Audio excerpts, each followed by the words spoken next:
अगरबत्ती कोण लावते याचं कारण काय आहे? त्याची उत्पत्ती करते म्हणजे जनरेट करते, ते झालं रज्जुगुण, ते झालं ब्रह्मा, त्याला म्हणते ब्रह्मा. सत्वगुण, सत्वगुण म्हणजे हे चांगल्या कामासाठी करतो. जसं आपण देवपूजेमध्ये पूजेसाठी ठेवतो, तर चांगल्या कामासाठी ठेवतो आहे ना, काम झालं पाहिजे म्हणून त्याने सत्व. तर सत्वगुण आहे विष्णू आहे सत्वगुणाचा. आणि 3 नंबर आहे हे म्हणजे याला पेटवते आखरी, तर त्याला झालं तमोगुण. तमोगुणले म्हणते पेटवते, तर आखरी झालं तम. रज सत्व तम, हे झालं महेश. आता पहा याच्यानुसार ब्रह्मा उत्पत्ती करताय आहे, विष्णूची पालन करताय म्हणजे संरक्षण करता म्हणजे चांगलं काम करणारा सत्वगुण, आणि विष्णूची संहार करणं म्हणजे विनाश करणं तिचा, हे झालं ब्रह्मा विष्णू महेश म्हणून सत्वगुण. हे 3 अगरबत्ती म्हणून त्याचा आपण भारतामध्ये अगरबत्ती लावतो. ठीक आहे. सगळीकडे जे अगरबत्ती लावण्याचं कारण तेच आहे का रज सत्व तम ह्या 3 गुणामुळे आपल्यामुळे अगरबत्ती तयार होते, त्याच्यामुळे आपण अगरबत्ती लावतो. ठीक आहे, कळलं. तसंच 3 त्याच्यानंतर हे झालं याचं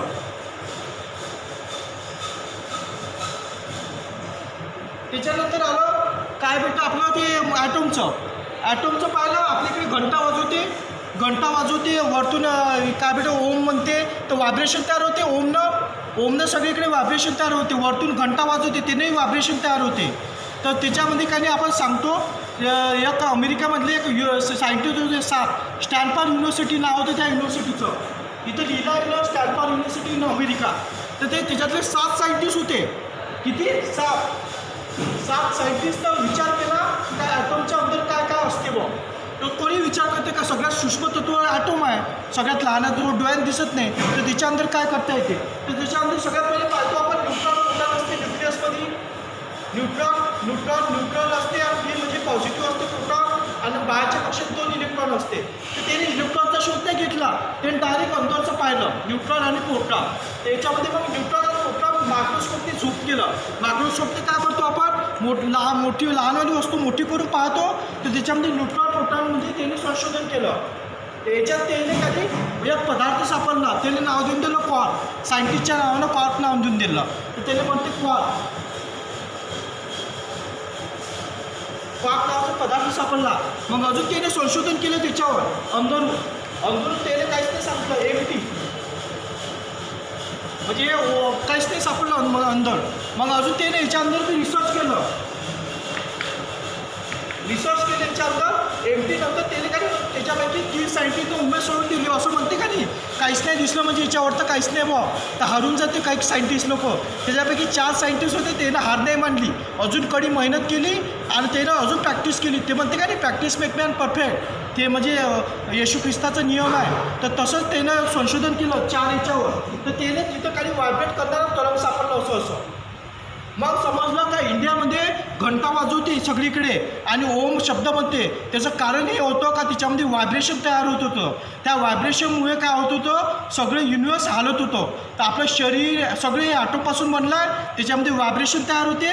कारण की कोण त्या ॲटमच्या अंदर व्हायब्रेशनाचं तरंग, म्हणून सगळे जे वस्तू बनल्या त्या तरंगापासून बनल्या आहे.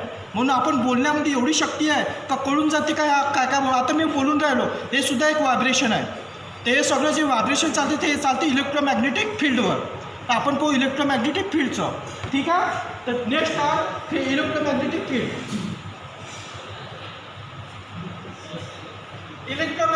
ॲक्च्युली इलेक्ट्रोमॅग्नेटिक फील्ड काय एक शक्ती आहे. आपण जो बोलतो तो काय आहे, सायनुसायडल वेव्ह आहे. तर त्याला म्हणते मेकॅनिकल सिग्नल. मेकॅनिकल म्हणजे त्याला म्हणते आपलं याच्या साध्या भाषेत एक नॅचरल सिग्नल आहे आणि एक काय नॅचरल म्हणते, एक आर्टिफिशियल. आपण जे बोलतो ते नॅचरल आहे, तर त्याला नॅचरल सिग्नल म्हणते. नॅचरल सिग्नल आणि आर्टिफिशियलमध्ये जनरेट करणारा.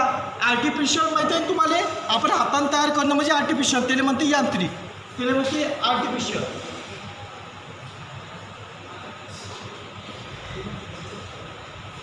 आर्टिफिशियल सिग्नल हा दोघांचं कंबाईन होते भाऊ. हा म्हणजे भाई बहिणो इसमें क्या होता है, म्हणजे याच्या अंदर काय होते कंबायनेशन होते. त्या कंबायनेशनमुळे काय होते नॅचरल सिग्नल आणि आर्टिफिशियलचं कंबाईन होऊन काय होते एनर्जी तयार होते. ते म्हणते का ती 2 काळ्या तोडण्यापेक्षा 4 काळ्या तोडणं कठीण आहे. काऊन होते कारण की कंबाईन होते म्हणजे शक्ती वाढते. याच्यामध्ये सुद्धा नॅचरल सिग्नल प्लस आर्टिफिशियल म्हणजे इलेक्ट्रॉनिक वस्तू. इलेक्ट्रॉनिक वस्तूला नॅचरल सिग्नल तयार होते आणि हे झालं तुमचा आवाज. हा दोघांचा कंबाईन होऊन काय होते, एक इलेक्ट्रोमॅग्नेटिक सिग्नल तयार होते. त्याला म्हणते इलेक्ट्रोमॅग्नेटिक सिग्नल.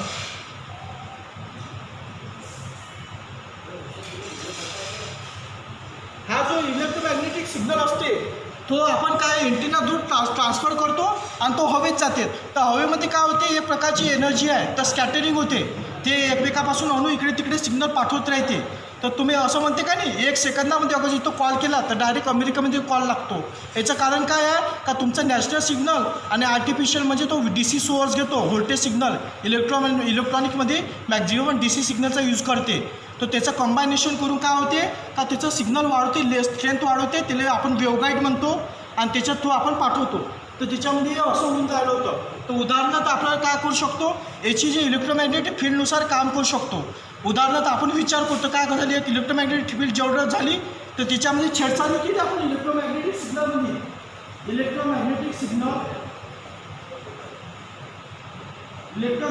सिग्नलमध्ये आपण जर छेडछाड केली तर काय होते, तर त्याच्यामुळे आपण काय करू शकतो, कोणत्याही व्यक्तीला शुद्ध करू शकतो. कोणती बिमारी असेल काही नाही, ती इलेक्ट्रोमॅग्नेटिक वायर अटॅच केले, बाहेरून यंत्र लावलं, इलेक्ट्रोमॅग्नेटिक त्याच्यामध्ये ते सेंड केली, तशी प्रोग्रॅमिंग केली त्या इलेक्ट्रोमॅग्नेटिक सिग्नलनुसार आणि त्याच्यामध्ये ती अटॅच केली. तर कोणाला काही केमिकल द्यायची जरूरत नाही, काही मेडिसिन द्यायची जरूरत नाही, काही नाही. एकदाचं ते यंत्र लावलं आपण बाहेरून का त्याच्या अंदर ते इलेक्ट्रोमॅग्नेटिक सिग्नल आरपार जाईल अंदर आणि आरपार होऊन त्याच्या अंदरचे जे रोग राहील ते ऑटोमॅटिक चालले जाईल. तर ते इलेक्ट्रोमॅग्नेटिक सिग्नल आपण पाठवून त्याच्या अंदरले रोग शुद्ध करू शकतो. तर विदाऊट आपण काय देऊ शकतो, मेडिसिन देऊन, विदाऊट आपण त्याला केमिकल देऊन आपण आपला पाय दुरुस्त करू शकतो, आपल्या अंदरचं डोक्यातले बिमारी दुरुस्त करू शकतो. हे सगळे इलेक्ट्रोमॅग्नेटिक फील्डच्या भरोश्यावर. तर त्याला आपण इलेक्ट्रोमॅग्नेटिक फील्ड कशी असते, सगळ्यात पहिले आपण असे सायनुसॉइडल वेव्ह पाहतो, अशी याला सायनुसॉइडल वेव्ह म्हणते. त्याच्यानंतर कॅरियर सिग्नल तयार करतो. कॅरियर सिग्नल म्हणजे DC सोर्स असा बारीक असते आणि याचं कंबायनेशन म्हणून काय होते, अशी एक इलेक्ट्रोमॅग्नेटिक सिग्नल तयार होते. तो असतो असा.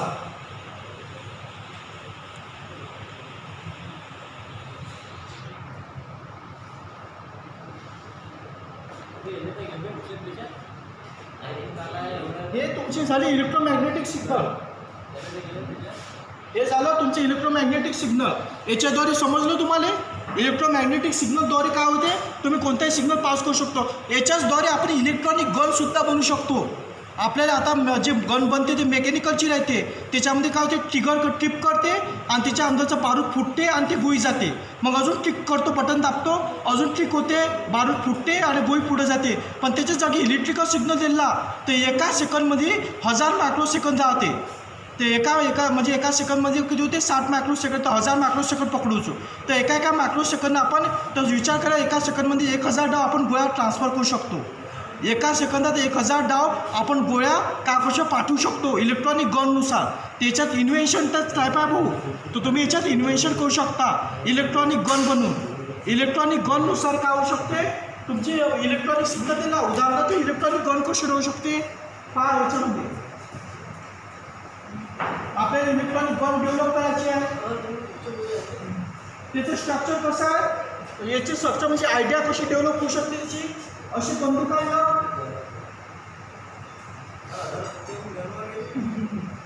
हे ट्रिगर आहे, ठीक आहे. हे अशी बंदूक आहे, ठीक आहे. याच्यातून बंदूक दिली तर आपण ट्रिगर दाबली तर इथं काही बॅटरी, ह्या याच्या जागी काय लो बॅटरी सप्लाय लो, इथं low DC source battery, DC battery याच्या जागी, ठीक आहे. बॅटरी लागत.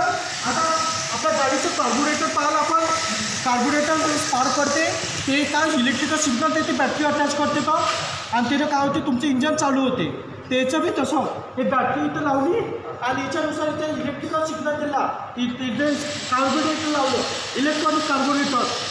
तुम्ही इलेक्ट्रॉनिक कार्बोरेटर डेव्हलप करतो तर काय होते, तुमचं ते स्पार्किंगवालं काय पहा. त्याच्यानंतर काय आहे, इलेक्ट्रॉनिक गनमध्ये DC बॅटरी लावली, इथे इलेक्ट्रॉनिक कार्बोरेटर. इलेक्ट्रॉनिक कार्बोरेटरला काय याच्याने काय होईल तुमचा डी सी सोडतील ना का ट्रिगरनी आज स्पार्क करा आणि ते स्पार्क करताचे तुमच्या गोळीले बंदुकीच्या ते स्पार्क अगरचं त्याला बंदुकीच्या गोळीला लागलं का होईल ते पेटव आणि गोळी पुढं जाईल कळलं तुम्हाला डी सी बाटली लावली आणि इलेक्ट्रॉनिक कार्बोरेटर गाडीचं इंजन कसं असते इंजनला कार्बोरेटर राहते स्पार्क करते तसं ते स्पार्क केलेलं काय होईल बंदुकीच्या गोळीच्या मागं लागल त्याच्याने काय होईल तुमचे गोळी आहे ते पुढे जाईल अशी दाखवली इकडे दाखव असं असं त्याच्याने तुमचं काय होईल का काय भेटे इलेक्ट्रॉनिक गन कळलं इलेक्ट्रॉनिक गन समजलं एक म्हणजे एका सेकंदात 1000 गोळ्या ट्रान्सफर करू शकतो हे टेक्नॉलॉजी आता मी सांगितली आहे माझी आयडियाची आहे हे मी कोणापासून आयडिया चोरली नाही आहे हे स्वतः डेव्हलप केलेली आहे या आयडियानुसार कोणता बी सायंटिस्ट आपली बंदूक बनवू शकते भारतातसुद्धा इलेक्ट्रॉनिक गन बनवली ते एका सेकंदामध्ये 1000 गोळ्या ट्रान्सफर करू शकतो आपण तर त्याच्यानुसार आपण हे डेव्हलप करू शकतो तुम्हाला सांगा अजून इलेक्ट्रोमॅग्नेटिक सिग्नल सांगितला तो ट्रान्सफर केला शरीरात तर काय होईल त्याच्या अंदरचे पाच रोग मारून टाकत आणि बाहेर निघल त्याच्याने काय होईल मनुष्य दुरुस्त होईल कळलं हे माझं व्हिडिओ आहे याच्यानुसार अगोदर नवीन वाटलं तर तुम्हाला सांगत जा हे आयडियाच आहे त्या आयडियानुसार टेक्निकल नॉलेज मी याला कनेक्टेड केलं आहे इन्व्हेशनला तर ते तुम्हाला करू शकतात याच्याने तुम्ही अभ्यास करा आणि अजून तुम्हाला नॉलेज भेटा बंद करा